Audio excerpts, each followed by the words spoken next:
Bueno, pues muchas gracias por la invitación y gracias por venir el día de hoy. Y efectivamente vamos a tratar un tema que obviamente ustedes están muy familiarizados, pero quisiera darle yo un enfoque desde el punto de vista infectológico, ¿sí? Que ese es lo que yo pues sugeriría para mejorar un poco más el pronóstico de esto. Lo que vamos a tratar el día de hoy son los retos actuales, los pilares del tratamiento, que uno de ustedes conocen perfectamente el primero, que es el control de foco. Vamos a hablar de farmacocinética y farmacodinamia de los antibióticos, nuevas moléculas y conclusiones, ¿sí? Entonces, de los retos actuales, como ustedes saben, la sepsis es hoy por hoy uno de los padecimientos pues, más dramáticos. Si se fijan en esta gráfica, pues ocasiona una muy buena cantidad de muertes, comparándola, por ejemplo, con cáncer, incluso con enfermedades cardíacas, ¿sí? O sea, ocasiona un importante número de decesos de pacientes. Sin embargo, la cantidad de información o de investigación que se destina para esto, pues es muy pobre comparado con otras enfermedades, por ejemplo, con cáncer o VIH, es muy pobre. Y las muertes asociadas a esta enfermedad, pues son desafortunadamente altas y cada vez, conforme pasa el tiempo, de acuerdo a esta gráfica publicada por el CS, pues van en aumento. Y esto muy probablemente porque los pacientes pues viven más, se enferman más y obviamente pues tienen algunos de ellos pues más acceso a servicios de salud. Y desde el punto de vista general, o sea, la sepsis abdominal o la patología del abdomen, pues ocupa el tercer pues, rubro en cuanto a porcentajes secundarios a procesos sépticos de forma general, siendo el primero neumonía y posteriormente las infecciones de vías urinarias complicadas y no complicadas. Y en tercer lugar, como menciono, pues son las patologías del abdomen. Esto es en información de Estados Unidos. ¿Y qué hay acerca de las muertes asociadas a sepsis abdominal? Pues como podemos ver aquí, pues ocupan también pues, el primer punto desde el punto de vista de padecimientos quirúrgicos en esta gráfica que se menciona, en un país pues, africano, pero como podemos ver, pues bueno, la cantidad de muertes asociadas a estas patologías pues no es nada despreciable. ¿Y de dónde viene el foco? Pues esto también ya ustedes están familiarizados, pues la mayoría de las veces ocurre a nivel del colon, segundo punto en el intestino delgado, estómago, páncreas, duodeno, etcétera. Y este impacto, como ya vimos, pues tiene una gran relevancia porque provoca una y mortalidad importante, siendo, pues bueno, complicaciones hasta el 60% y mortalidad se han descrito hasta de más de un 20%. Cuando las patologías del abdomen se complican, pues tienen afección a nivel peritoneal y como ustedes saben también, pues estas patologías, nada más para recordar, se clasifican de acuerdo a primaria, secundaria y terciaria, de lo menos grave a lo más grave, ¿sí? Lo menos grave, pues obviamente que solamente no hay un foco o una apertura de la víscera, y la terciaria, pues cuando tenemos una complicación pues muy recurrente que el paciente pues le va mal. De tal forma que los tres pilares del tratamiento, uno son la resucitación adecuada, que eso es parte de los intensivistas, ¿sí? El control de foco, que es parte de ustedes, ¿sí? Que puede ser tanto quirúrgico la mayoría de las veces, y en la actualidad pues es más frecuente ver también control de foco radiológico. Y el tercero es la terapia antimicrobiana adecuada, ¿sí? Entonces, para hacer esto un poco más interactivo, traje algunas preguntas que quisiera también que ustedes me ayudaran a responder. Y el primero es un caso que lo titulé como dolor abdominal complicado. Es un hombre de 30 años, previamente sano, acude a urgencias con un cuadro de 5 días de evolución, con dolor abdominal en flanco derecho y fiebre. Y hace 4 días acudió con un médico particular, quien diagnosticó un trastorno funcional digestivo, le recetó butilliosina, ranitina y paracetamol. Presentó ligera mejoría, pero el dolor se exacerbó hace 2 días y ha ido incrementado y aparte fiebre. En urgencias, pues con fase álgica, diaforético, con signos vitales con taquicardia, fiebre y un dolor abdominal difuso con signo de McBurney y del psoas y rebote positivo. Se diagnostica una apendicitis aguda. Entra a quirófano, se encuentra el apéndice perforado, un plastón, se realiza sacectomía y queda con un drenaje. Y los laboratorios postquirúrgicos con un importante niveles de leucos a expensas de neutrófilos. Entonces, ¿cuál de las siguientes es una variable asociada a control de foco? ¿Ustedes qué opinan? De forma general.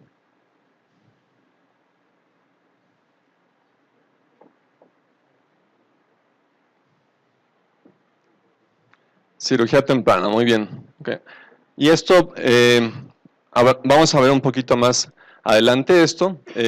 El control de foco pues tiene que ver con la forma en la que está presentándose la sepsis abdominal y esta se divide, de acuerdo a sus múltiples patologías, como ya vimos, en no complicadas y complicadas, ¿no?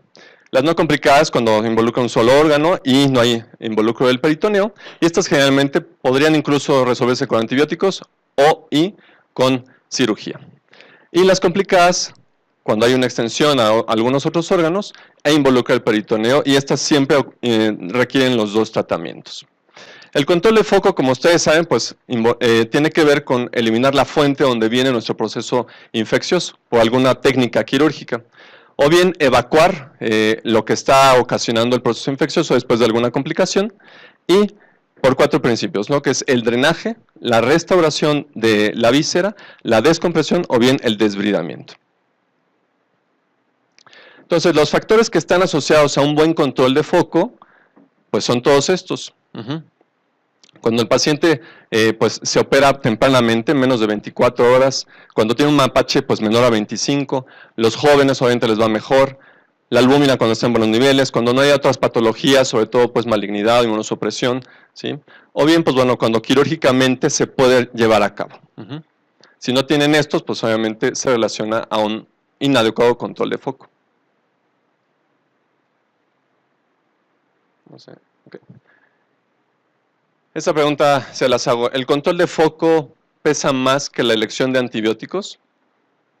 Así es, ¿no? Es verdadero. Y esto se demostró en un artículo que es muy interesante, de 2015, donde se hizo por un análisis multivariado, pues, cuál es el peso de este control de foco para que nosotros entendamos la relevancia, ¿no? Los pacientes que tenían un control de foco inadecuado, pues vean, es más de 8 veces la probabilidad de que el paciente le vaya mal que en aquellos en los que sí se controla. E incluso los antibióticos, cuando se indican inadecuadamente, pues sí son algo que influyen, ¿sí? Que ahí está nuestro papel para guiar, pero no es tan importante, ¿sí? Solamente 4 veces más en un mal pronóstico versus 8 veces. ¿Sí? Entonces el control de foco es hoy por hoy lo más importante. Y esta es una gráfica donde se demuestra, pues bueno, cuál es la sobrevida del control de foco tempano, de esto que mencionábamos en la pregunta inicial, ¿sí? Este es un estudio que se publicó en el Critical Care Medicine de unos japoneses, donde se evaluó, pues, cuál era el pronóstico de los pacientes respecto al tiempo en los que se llevaba a cabo un tratamiento quirúrgico o bien el control de foco. Y como vemos, pues bueno, cuando se hace rápidamente en las primeras 2 horas, el 98% sobreviven, ¿sí? 98%. Pero ven, a las 4 o 6 horas, que uno diría, pues bueno, no es tan tarde, ¿no? O sea, hasta 55% de los pacientes sobreviven. Y desafortunadamente, o sea, algunos, pues bueno, no sobrevivieron cuando se operaron 6 o 10 horas después. Por lo tanto, el control de foco tempano, pues es sumamente importante. ¿Y en qué porcentaje de pacientes se requiere volver a intervenir? Aproximadamente, que ustedes también están un poco más familiarizados con esto.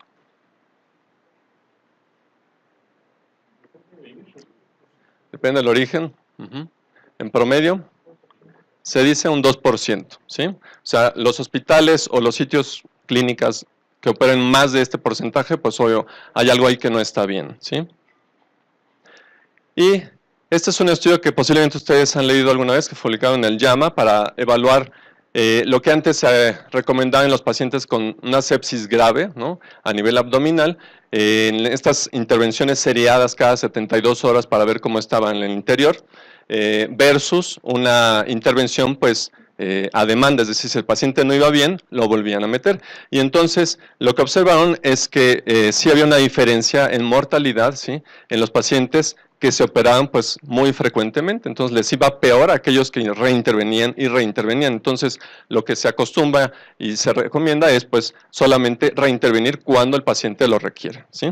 Tampoco hay que exagerar en estar metiendo al paciente al quirófano, pero sí con la finalidad de resolver el foco. Entonces, el control de foco, ya dijimos, es el pilar importante de esta patología. El segundo caso es una mujer de 45 años, diabética, con granulomatosis de Wegener, que inició con un cuadro de dolor abdominal en flanco izquierdo, opresivo, intensidad 10 de 10, fiebre, náusea y vómito. Y acudió al hospital donde fue diagnosticada con una diverticulitis complicada. Se realizó hemicolectomía izquierda e inició tratamiento con piperacilina y tazobactam. Su evolución fue insidiosa, fiebre intermitente, escalofríos, dolor. leucos de 24.500, neutrofilia, bandas, plaquetas elevadas, creatinina de 2.1 y hemoglobina y lactato alterados también con una proca muy importante de 40. Iniciaron antibióticos, en esta ocasión, acuérdense que le habían dejado piptazo, cefepime, cipro, banco y fluco. Por si alguien que tenía duda de que podía quedar algo fuera, pues bueno, le dejaron todo eso. ¿Usted le dejaría el mismo esquema? O sea, es una paciente que ya recibió piptazo, inmunosuprimida, con un aparente foco pues, no resuelto.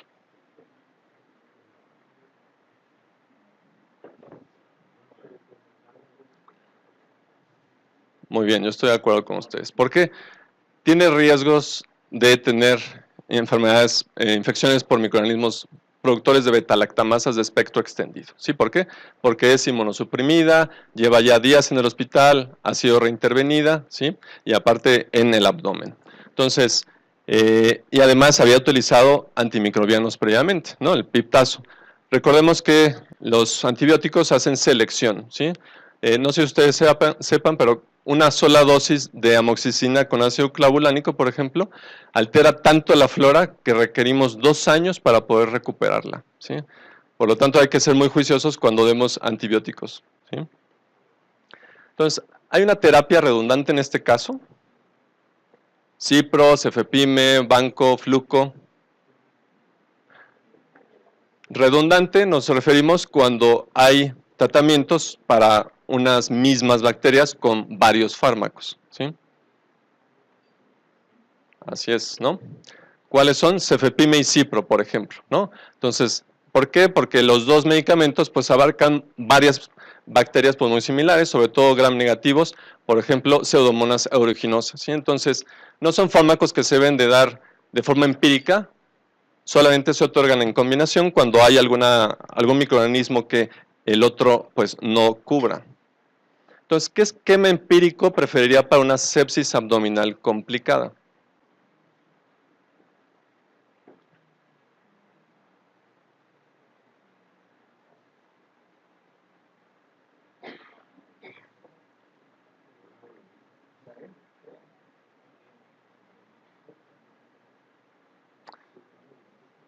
Aunque aquí es una paciente que lleva días en el hospital, ¿no? O sea, algunas de ellas podrían estar adecuadas, ¿no? Dependiendo del contexto. Si la paciente tiene una sepsis abdominal complicada de la calle, ¿sí? Comunitaria, posiblemente sin ningún problema, ertailina, por ejemplo, ¿no?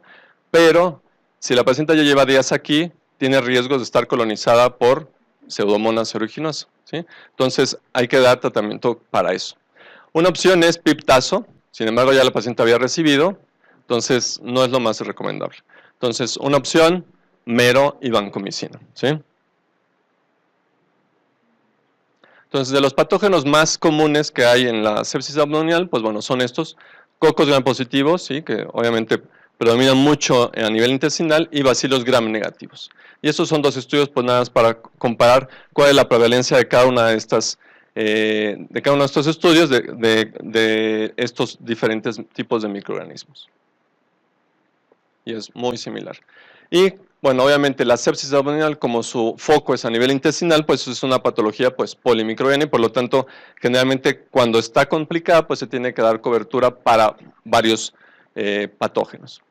Se han hecho estudios para ver si una bacteria pues, es menos potente que cuando están en combinación, e interesantemente en este modelo murino, que ya está un poco antiguo, del 76, pues vieron que cuando se les inyectaban las bacterias, en este caso E. coli, enterococos y Bacteroides fragilis, al peritoneo de las ratas, pues se vio cuál era pues qué era lo que pasaba. Y por ejemplo, E. coli pues causaba una mortalidad importante, sin embargo, enterococos y bacteroides no era tan relevante, ¿sí?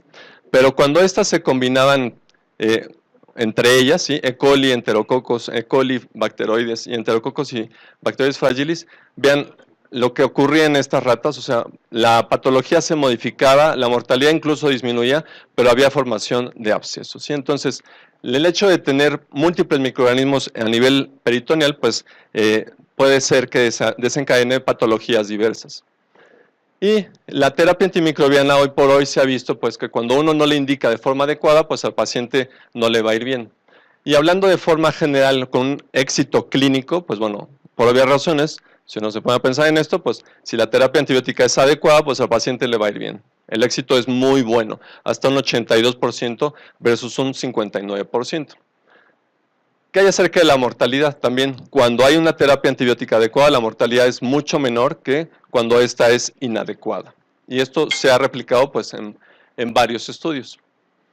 Y pues hablando de sepsis abdominal, pues también la evolución de estos pacientes utilizando una terapia antibiótica adecuada, pues obviamente es mucho mejor. Los pacientes solamente requieren un tratamiento quirúrgico, la mortalidad es menos, ¿sí?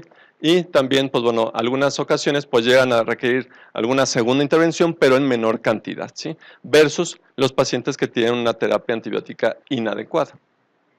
Y también pues la estadía del hospital, ¿no? O sea, esto pues, si al paciente le va bien, pues va a durar menos en el hospital y esto es relacionado a la terapia antibiótica adecuada. Entonces, a este paciente se le realizó una nueva intervención quirúrgica, encontrando líquido libre, sin datos de perforación, y enviaron a cultivo y reportaron una E. coli ble y un enterococo fecalis resistente a vancomicina.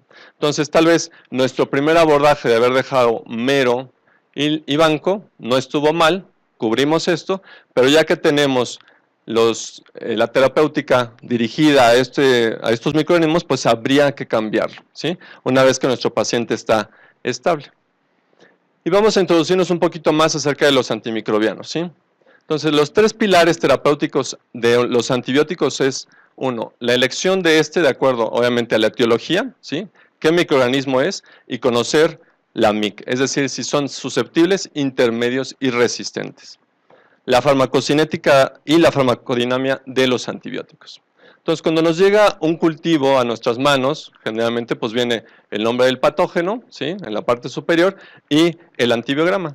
Y ahí viene desplegado pues letras y números y nombres de medicamentos. Siempre yo les comento pues en las pláticas que cuando uno ve el antibiograma hay que estarse familiarizando no solamente con las letras, sino también con los números. ¿Por qué? Porque muchas veces lo que nosotros estamos viendo ahí pues es una mala interpretación que puede dar el aparato, ¿sí? Puede ser también que a medida que yo me acostumbro a ver esto, pues puedo detectar algo que epidemiológicamente antes no se veía, ¿sí? Y aviso. Obviamente esto con el día a día, el trabajo que tenemos, pues a veces es un poco complicado, pero siempre es bueno ver esto, ¿sí? A mayor número, pues obviamente se relaciona a veces con más resistencia. Sin embargo, no quiere decir que así sea siempre. ¿Esto por qué? Porque hay guías que dicen para cada tipo de microorganismo, este antibiótico, cuánto equivale el número para decir si es susceptible, intermedio o resistente. Estos números que vieron aquí los da el equipo de forma automática, ¿sí? Pero para corroborarlo se hacen estas pruebas que son microdilución en caldo, que esto se hace pues de forma de investigación o incluso pues también en algunos sitios clínicos pues para confirmar si algún microorganismo es resistente o no. Y es la famosa MIC, que es la concentración mínima inhibitoria. Es decir, la concentración a la que la bacteria ya no se observa visualmente en esta placa crecimiento, ¿sí? Entonces, un ejemplo, aquí hay varios pocillos y donde no se observa crecimiento, aquí se desfasa un poco, pues es en el 1, ¿ok? Entonces, uno es conocer la MIC y poder interpretarla. La segunda parte es cómo se determina farmacocinética y farmacológicamente pues, los medicamentos. Hay que entender que la dosis tiene que ver pues, con la cantidad con la que yo deseo tener un efecto. Y la concentración es con la cantidad en la que yo necesito que ese fármaco esté en el sitio problema, en este caso a nivel del abdomen. Entonces, hay dos materias relevantes aquí, que es la farmacocinética, que estudia el curso temporal, cómo va viajando y modificándose el fármaco a través de nuestro cuerpo, y la otra es la farmacodinamia, una vez que ya llega, cómo actúa ese medicamento y el efecto que nosotros queremos o que deseamos. Entonces, hablando de farmacocinética, la distribución de los fármacos, si nosotros lo ponemos como un modelo de compartimentos, pues podemos decir que hay tres en general. sangre, líquido intersticial y el espacio intracelular, ¿sí? Entonces, tendremos que entender muy bien estos conceptos pues, para elegir mejor los antibióticos, que espero que el día de hoy nos llevemos ese concepto a casa. Entonces, hay que entender dónde está el microorganismo. Los fármacos que actúan en bacteremias, por ejemplo, pues necesitamos que tengan un volumen de distribución muy bajo, ¿sí? Posteriormente, en líquido extracelular, pues tienen que aumentar ese volumen de distribución, y cuando queremos que los fármacos penetren al interior de las células, por ejemplo, en las infecciones por clamidia, ¿sí?, o salmonela o brucela, donde son infecciones intracelulares, pues necesitamos que el fármaco vaya al interior de la célula, no que esté en la sangre nada más. Entonces, para ejemplificar un poco esto y ver cómo se diferencian los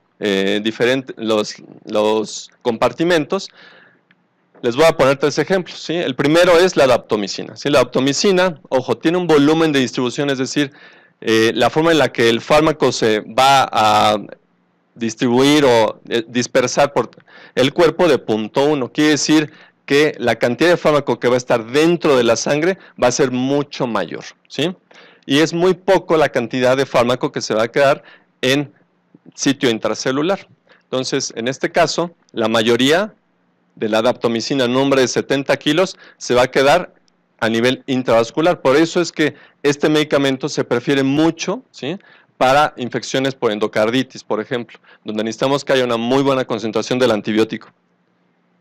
El segundo ejemplo es la vancomicina, ¿sí?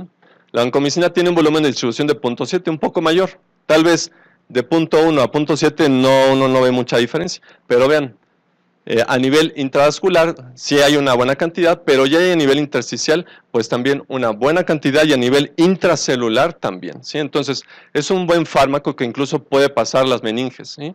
No solamente se queda a nivel de la sangre. Y el tercer ejemplo es el Inesolid, que tiene un volumen de distribución, vean, de hasta 350 litros para un hombre de 70 kilos. La cantidad que está dentro del aparato circulatorio, o sea, no es mala, pero no es tan buena como en el adapto. Y bien, a nivel intracelular puede llegar hasta 336, ¿sí? Entonces es un buen fármaco que puede penetrar a tejidos y también al interior de las células. Entonces, respecto a esto que acabamos de hablar, ¿cuál de los siguientes antimicrobianos se utilizaría para una bacteriemia secundaria a sepsis abdominal de acuerdo a su volumen de distribución?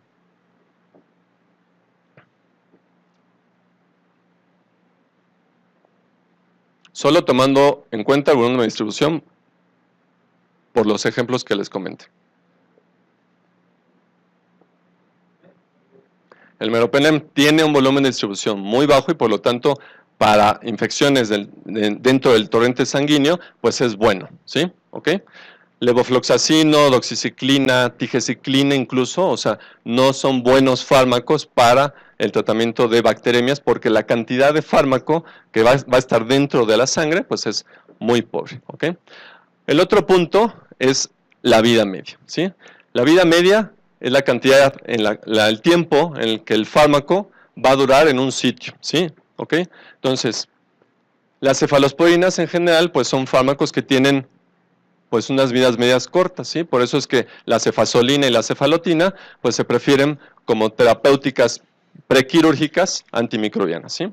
Entonces, vean, la cefalotina tiene una vida media muy cortita, entonces muy rápidamente alcanza niveles y tiene un buen efecto. Pero vean, por ejemplo, la ceftriaxona, tiene una vida media, ¿sí?, de hasta casi 12 horas, ¿sí? Entonces, si nosotros queremos tratar a un paciente grave con ceftriaxona, o sea, quiere decir que hasta 12 horas después en realidad le estaríamos dando un buen tratamiento, ¿sí? Entonces, la ceftriaxona no es un buen fármaco, por ejemplo, aunque las guías a veces lo recomienden, ¿sí?, para una meningitis, ¿sí? Porque a menos de que tú le des primero otro fármaco para alcanzar los niveles adecuados y después cambiarlo, ¿ok? Mientras tenemos el efecto farmacocinético deseado. En pacientes sépticos con falla renal a su ingreso, ¿usted qué haría con los antibióticos?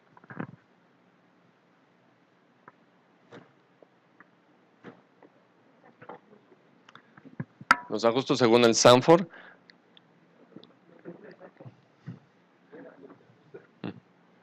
Pues no se ajustan. Y esto ya se ha demostrado. y ojalá que también sea uno de los conceptos que nos quedemos, un paciente grave, acuérdense que tiene hemodinámicamente muchas alteraciones, ¿sí? Entonces, lo que dice el laboratorio de la creatinina, pues no es en realidad tan real y tan relevante. ¿Qué van a hacer los intensivistas? Lo van a reanimar, le van a pasar líquidos y por lo tanto va a mejorar hemodinámicamente y ese riñón va a empezar a funcionar. ¿Qué es lo que nosotros vemos? Cuando uno lo ajusta, a veces te tardas 72 horas en reajustar y entonces le das una dosis neonatal al paciente y por lo tanto al paciente le va mal, ¿no? Entonces, lo que se recomienda es que las primeras 24 o 48 horas se quede el antibiótico a la dosis convencional. Si el paciente sigue con falla renal a pesar de todo el esfuerzo que hacen los intensivistas, pues hay que dar ya un ajuste al tratamiento, ¿sí?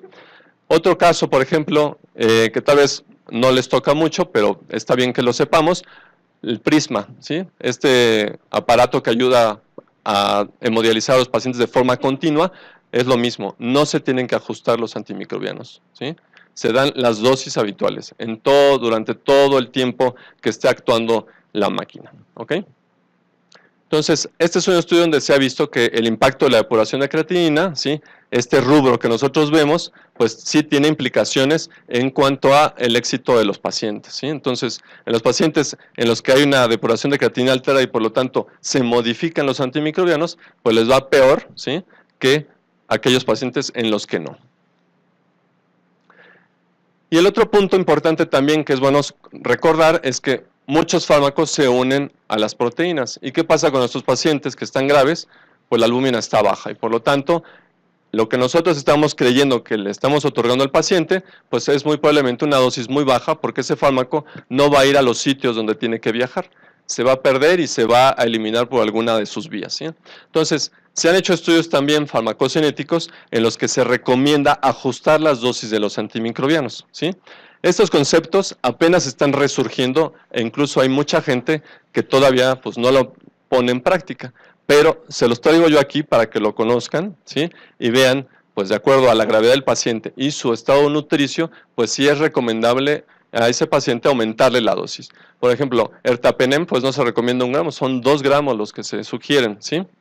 Igual meropenem, 2 gramos de forma inicial, ¿sí? Y posteriormente continuar, ¿sí? Para repletar. La vancomicina igual a dosis pues altas y también la daptomicina en las dosis habituales pues se tienen que incluso aumentar. Entonces, eso es en cuanto a la farmacocinética. En cuanto a la farmacodinamia, acuérdense que es la concentración del fármaco y lo que yo quiero que haga ese fármaco en el sitio adecuado, ¿sí? Entonces, la MIC es esta concentración mínima inhibitoria. Entonces, lo que nosotros queremos es que nuestro fármaco esté a una concentración menor o mayor en nuestro cuerpo respecto a esta MIC.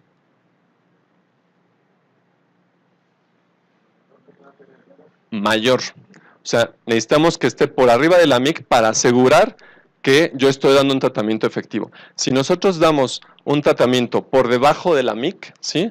¿Qué es lo que hacemos? Medio marear, ¿sí? Si damos incluso pegadito a la MIC también tratamiento, vamos a empezar a hacer selección y van a aparecer mutantes, ¿sí?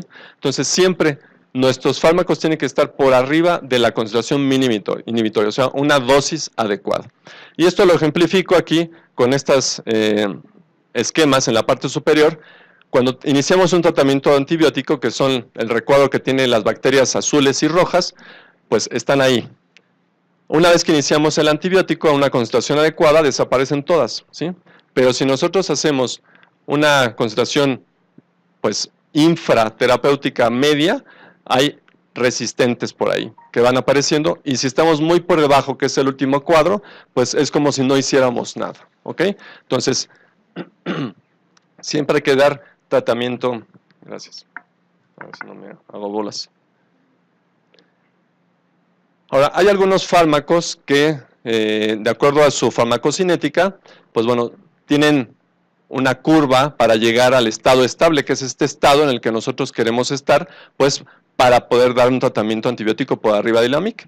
Entonces, algunos de ellos pues se recomiendan, como es lo que les decía de la ceftriaxona, pues dar una dosis alta y posteriormente la dosis habitual, pues para alcanzar esa concentración adecuada. O por ejemplo, también el caso de la colistina, o también del meropenem, pues en algunas ocasiones se recomienda, ¿sí? Y la otra cuestión es lo de la vida media, ¿sí? El tiempo en el que tarda en llegar a esta concentración estable, por ejemplo, del meropenem es de 4 horas. Por eso es que es un fármaco pues adecuado desde el punto de vista de gravedad, porque los pacientes a las 4 horas ya sabemos que el fármaco va a estar en buenos niveles, ¿sí? Pero ¿qué hay del ertapenem? Por ejemplo, tarda hasta 32 horas en estar en un estado estable.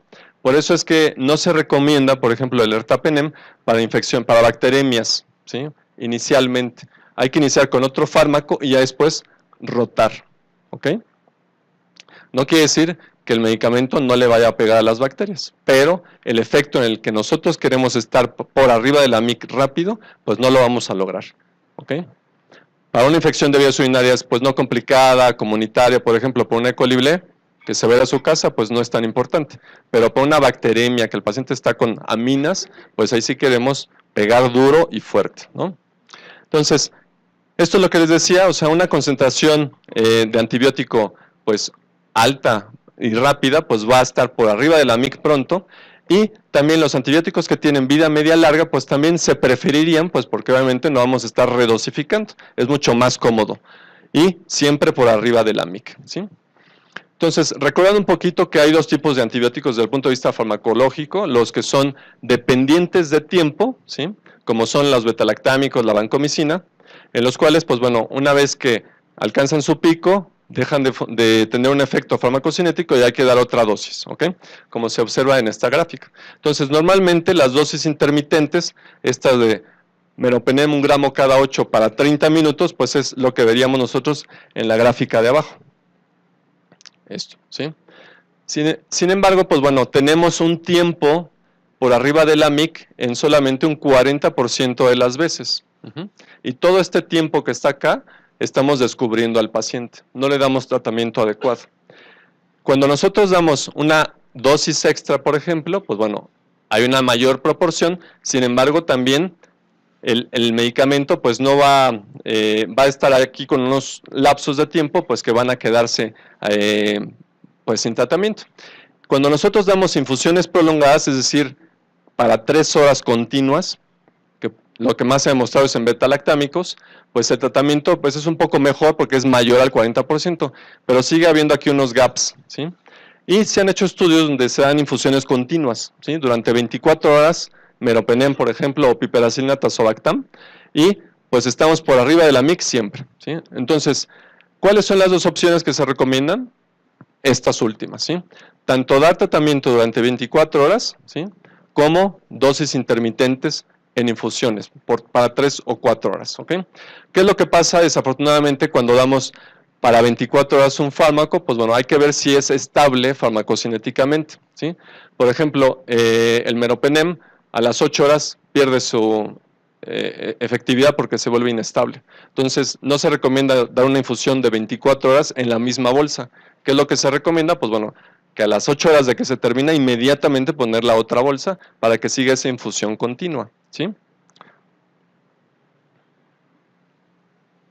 Igual la piperacilina, que son de los medicamentos que más se han estudiado, y ven cómo el porcentaje por arriba de la MIC, cuando damos una infusión cada 8 horas 30 minutos, es del 91%, y vean, si nuestra cepa tiene 8 miligramos de MIC, pues bueno, también esto es mucho menor. Cuando nosotros damos la infusión para 4 horas, ¿sí? Son 100% y 81%, mejora.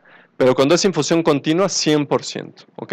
Entonces, lo que se ha evaluado en varios estudios es que cualquiera de estas dos opciones, ya sea una infusión intermitente por varias horas o bien una infusión continua por 24 horas, es lo más adecuado. Y esto mejora el pronóstico. Y el otro tipo de antibióticos son los antibióticos dependientes de concentración.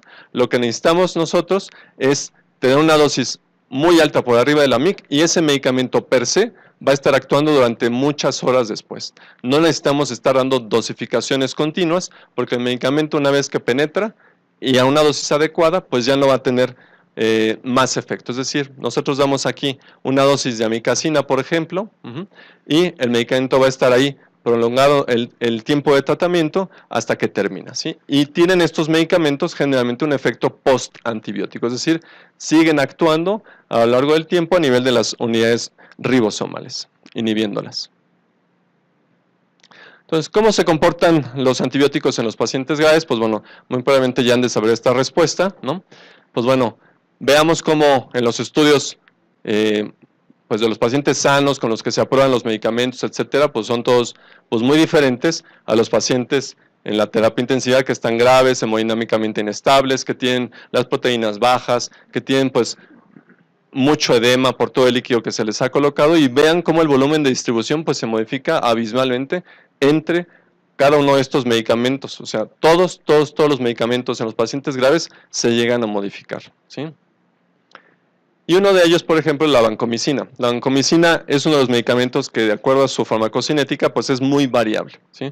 Entonces, vean, este es un estudio también interesante, donde los pacientes pues se evaluaron para ver si estaban en rangos terapéuticos de la dosificación, y se observó que tanto aquellos que estaban en dosis intermitente como en infusión continua, pues era muy complejo en los pacientes graves llegar a un rango terapéutico de este famoso de 15 a 20, que es lo que se recomienda, ¿sí? En general. Entonces, es muy complejo llegar a una cifra, a un estado estable de los pacientes graves. Y hablando un poquito de la vancomicina, posiblemente cuando ustedes revisan los expedientes, pues ven que se piden los niveles de vancomicina, sobre todo para esto, para llegar a este estado estable y saber que la dosis que yo le estoy poniendo a mi paciente grave, pues es la adecuada. Si ustedes indican banco, pues hay que saber esto, ¿sí? Entonces, ¿cuándo se recomienda hacer la primera medición?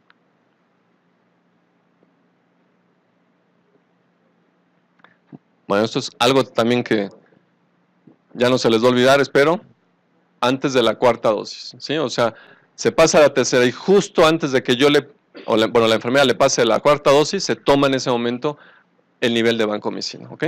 Porque se ha visto que el estado estable llega hasta después de la tercera dosis, que son aproximadamente 36 horas, ¿ok? Entonces, en sepsis abdominal, ¿cuáles fármacos utilizar? Pues bueno, hay que conocer, uno, pues cómo está la flora microbiana de mi etiología, de mi lugar donde trabajo.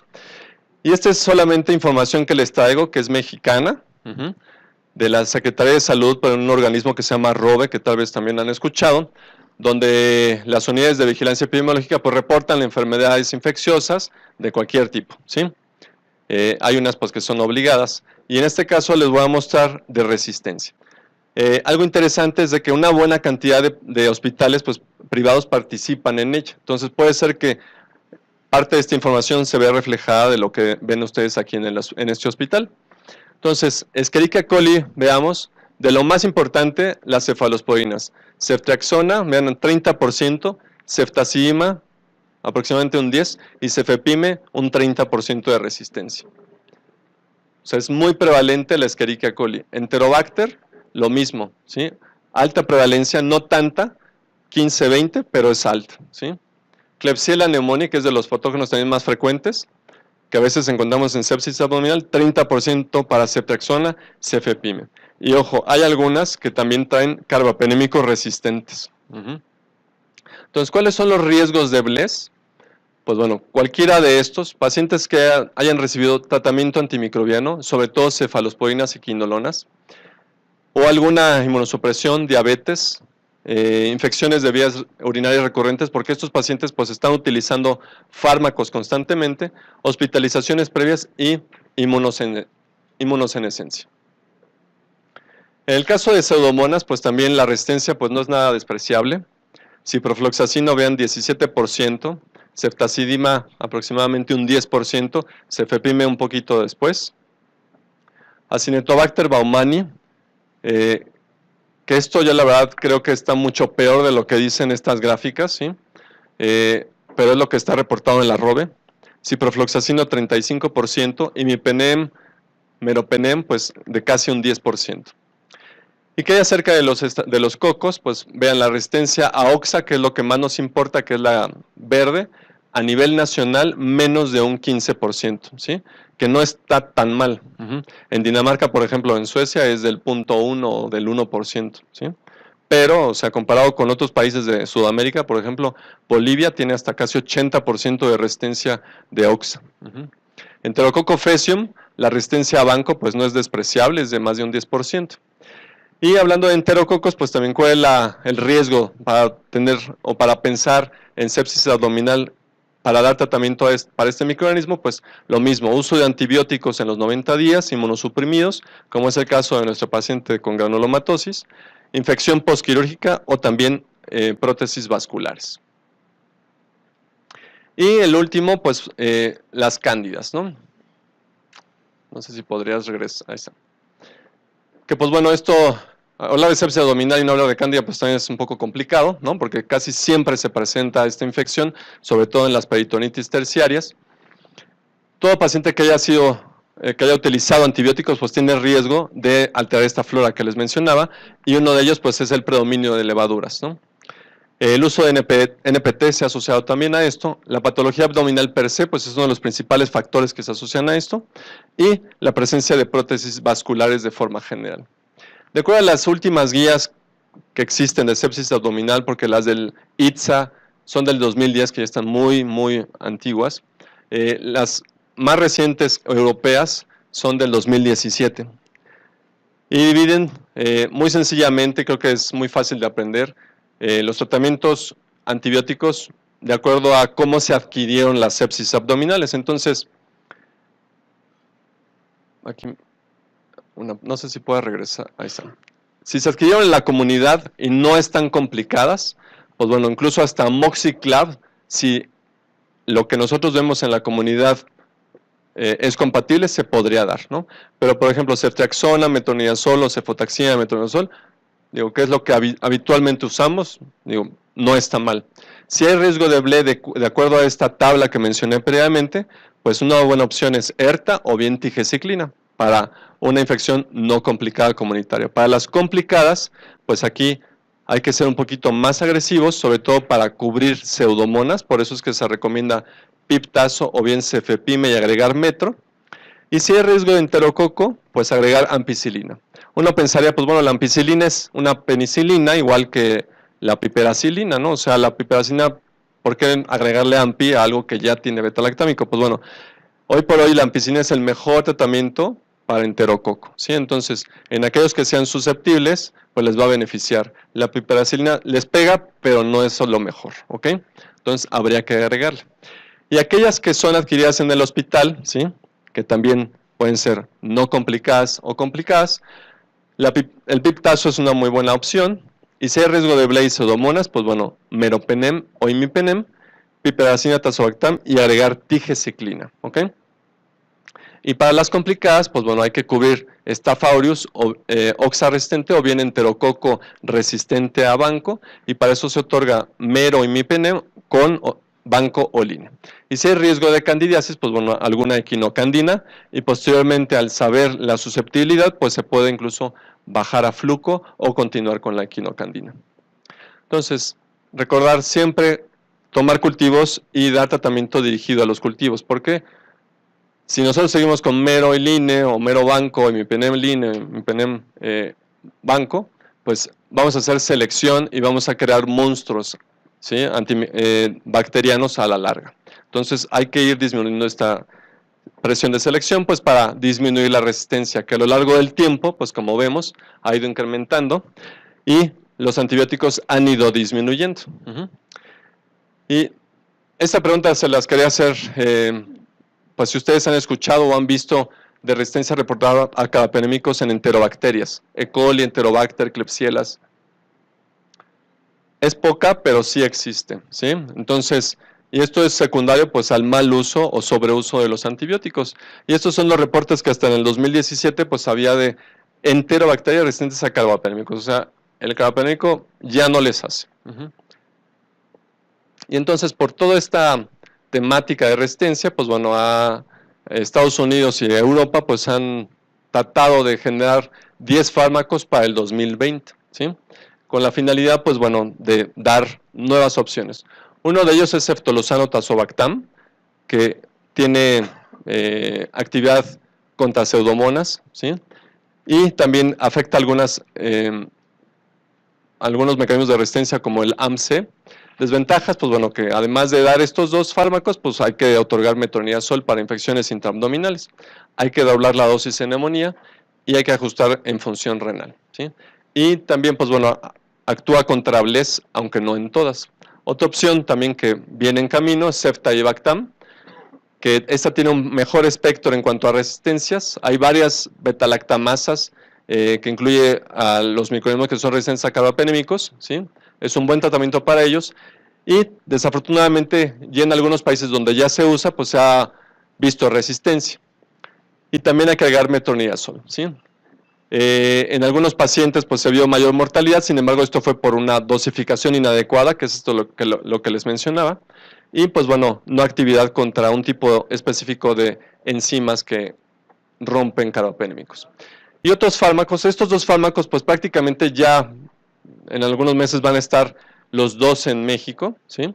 Y será motivo de que posiblemente les den alguna otra plática relacionada a esto, pero se los traigo solamente para que vean pues que dentro de poco pues va a haber más opciones terapéuticas para este tipo de enfermedades. Otros que vienen, vean, son fármacos combinados, imipenem relebactam o un beta-lactámico con relebactam, que son inhibidores de beta-lactamasas, ceftarolina, bivactam, viapenem, plasomicina, etcétera. ¿Sí? Entonces, este 10 al 20, o sea, es esto que están tratando de generar pues para tratar de eliminar la resistencia y la mortalidad. Y para hacer un poco más complejo esto y no asustarlos mucho, vean, los fármacos en la actualidad pues no se tienen que elegir pues porque alguien lo escuché en el pasillo y creo que le puede ir bien a mi paciente, ¿no? Sino que hay que ser un poco muy concienzudos, ¿sí? O más concienzudos en el tipo de resistencia que tienen los microorganismos, pues para elegir el mejor fármaco.